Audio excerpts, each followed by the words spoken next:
você já ouviu falar no conceito dos 3 círculos? É uma estratégia e um conceito usado há décadas para alinhar e organizar empresas familiares. Neste vídeo eu vou te mostrar como ele funciona e como você pode usar para, além de organizar a sua empresa, evitar conflito, principalmente na família, que é o que você espera, que você tenha harmonia, que sua empresa tenha resultado e cresça com alegria.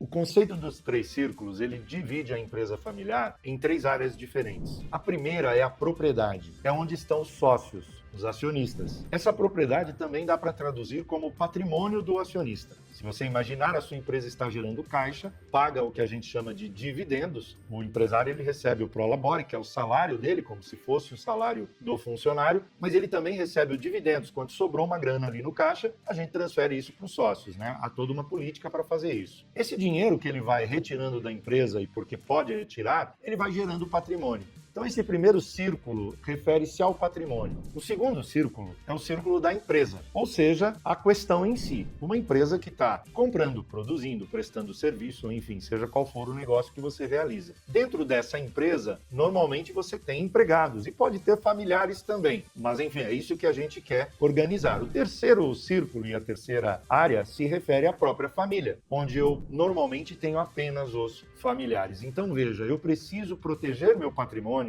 de decisões que eu vou tomar na empresa e preciso proteger a empresa de decisões que eu vou tomar na família. Mas também protejo a família de alguma forma de tudo isso. Imagina que essa interação, quando você consegue enxergá-la bem, o que ela vai te ajudar é imaginar no futuro como que você vai organizar isso. Como eu vou deixar executivos na empresa? Esse nome é bonito, mas na verdade são funcionários que vão tocar a sua empresa à medida que você controla o seu patrimônio. Porque, claro, se sua empresa está indo bem, seu patrimônio cresce, você vai reinvestir esse dinheiro, provavelmente em outras possibilidades. Ao mesmo tempo que há uma regra universal. As necessidades da família vão tender a crescer numa velocidade maior do que a empresa pode suportar. Grave isso. Como assim que nós estamos tendo problema? Eu já não expliquei. Olha aqui, ó, nós vamos fazer isso. E o cliente? Esse cliente também está pensando o quê? Como que nós vamos agir desse jeito? Vocês não viram isso? Percebe que essa situação que eu estou descrevendo para você é uma situação horrível. Porque eu não sei qual é o problema, eu não sei qual é a solução e eu estou aqui discutindo com todo mundo. Então, você precisa se preocupar principalmente com 3 situações que ocorrem. Esses são os desafios mais comuns. Primeiro desafio é a mistura. Misturar assuntos familiares com a empresa. O segundo ponto é a falta de clareza na participação de cada um. Clareza, participação de cada um. Quem é o diretor? Quem preside a reunião? Quem trouxe o assunto? Quem trouxe o assunto deve trazê-lo mastigado, não é?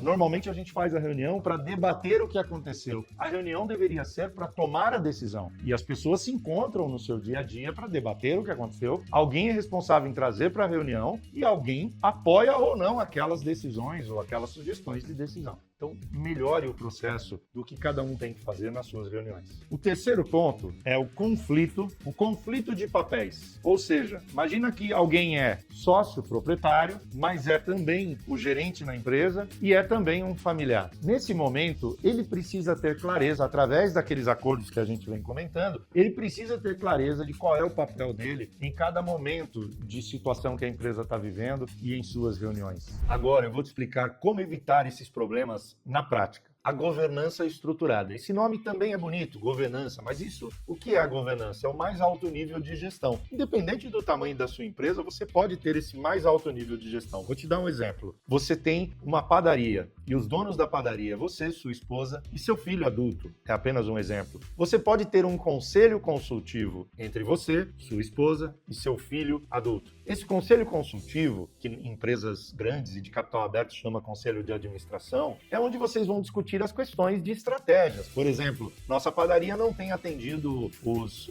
clientes na velocidade que precisa. E aí estamos perdendo para outra, né? Porque estratégia é aquilo que você não está fazendo tão bem que o outro faz. Então você estabelece essa estratégia para melhorar. Isso no conselho consultivo. Mas você pode ter um conselho de família, onde nesse conselho de família estará você, sua esposa, seu filho e, como exemplo, a esposa do seu filho ou os filhos do seu filho. E nesse conselho de família, a ideia é você transmitir a cultura, como tudo isso aconteceu e a importância que teve essa padaria ou essas padarias na sua família. Tem uma história, você formou seu filho, e tem toda uma história que a sua família vai acompanhar e com isso vai entender a importância do negócio. Também o segundo ponto que você precisa atentar é definir papéis e responsabilidades. Nesse exemplo que eu dei da padaria, você que é o dono, é o presidente da padaria, é o diretor da padaria. Então será, sem dúvida nenhuma, a última palavra, mas isso precisa ficar claro na família. E conduzir isso de forma que todos entendam. Isso está claro. Lá naquele conselho consultivo que eu comentei, a gente deixou claro, ó, você cuida da parte da frente da padaria, você cuida dos fundos. Um vai preparar os pães e tudo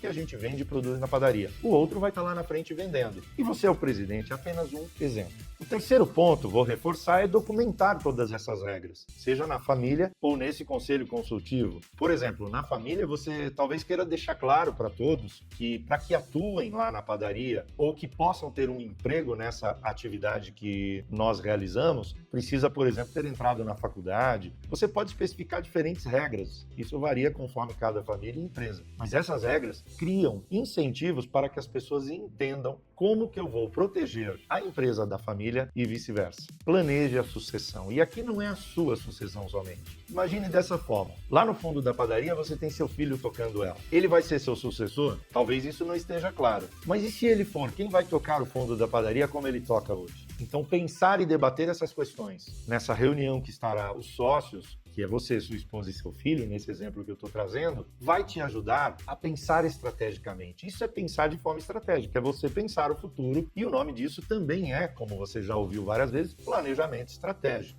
Mantenha reuniões regulares, tanto no conselho consultivo como no conselho de família. É claro que são momentos diferentes. No conselho consultivo eu vou tender a sentar no escritório, tem um cantinho ali que a gente vai formalizar as coisas. No conselho de família, todos estarão com a possibilidade de um ambiente mais agradável, menos formal. Afinal de contas, você quer trazer todos que estão envolvidos na família a contribuir de forma agradável com o crescimento da empresa. Se a empresa cresce, a família melhora as suas condições e os sócios aumentam o patrimônio. No sexto e último, sugerimos que você procure apoio externo. Há diversas instituições e consultorias que podem te apoiar a pensar como fazer todo esse processo com etapa 1, 2, 3 e 4, buscando sempre o que falei lá no começo, a harmonia entre os sócios e a família. É muito comum vermos famílias devastadas, famílias que as pessoas brigam entre si, quando na verdade uma empresa deveria estar promovendo essa harmonia. Porque se eu construir algo que hoje a gente se alimenta disso, nós temos que ter harmonia para continuar retroalimentando essa possibilidade de crescermos e com isso gerarmos mais patrimônio. Eu já dei vários exemplos, mas vou trazer um outro. De repente você tem algum membro da família, imagina que sua família cresceu, passaram-se 10 anos, os filhos cresceram e agora tem alguém que quer te ajudar lá